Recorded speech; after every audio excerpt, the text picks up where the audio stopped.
இன்றைக்கி நான் என்ன சமைச்சேன்னு பார்க்கலாம். தோசை, கேரட் சாம்பார் காலையில், மதியானம் கீரை கடையல், மசூர் தால், சிறுகீரை கடையல், வாழைக்காய் ஃப்ரை. நைட்டு இடியாப்பம் கடையில் வாங்கினது தான். தேங்காய் பால் வீட்டில் எடுத்து இடியாப்பம், தேங்காய் பால், மாம்பழம். நம்ம தான் சமைச்சு ஆகணும்னு முடிவாயிடுச்சு. சமையலை விட்டு நம்ம எஸ்கேப் ஆக முடியாது. யாரோ ஒருத்தர் குக் பண்ணி தான் ஆகணும். மெயினாக நம்ம குக் பண்ணி தான் ஆகணும். வீட்டில் இருக்கிற அம்மாவோ, ஒய்ஃபோ, சிஸ்டரோ யாரோ ஒருத்தர் குக் பண்ணி தான் ஆகணும்.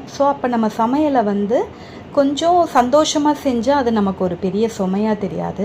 நான் எப்போவுமே சமையலை முன்னாடியே பிளான் பண்ணிப்பேன். கல்யாணத்துக்கு முன்னாடி சமைக்கிற பழக்கம்லாம் எனக்கு கிடையாது. கல்யாணத்துக்கு அப்புறம் தான் நான் சமையலே பழகினேன். இதில் இன்ட்ரெஸ்டோடு செய்யும் போது நமக்கு இந்த குக்கிங் ஈஸியாகவும் ஆகும், நல்ல டேஸ்ட்டாகவும் நம்ம குக் பண்ணலாம். நம்ம இன்னும் ஹோட்டலுக்கு சமைக்கிற மாதிரி சமைக்கணும்னு அவசியம் இல்லை. நம்ம வீட்டில் உள்ளவங்களுக்கு பிடிச்ச மாதிரி மாற்றி மாற்றி நம்ம ரெசிபீஸை செஞ்சோம்னாலே போதும். நம்மளும் நல்ல குக் தான்.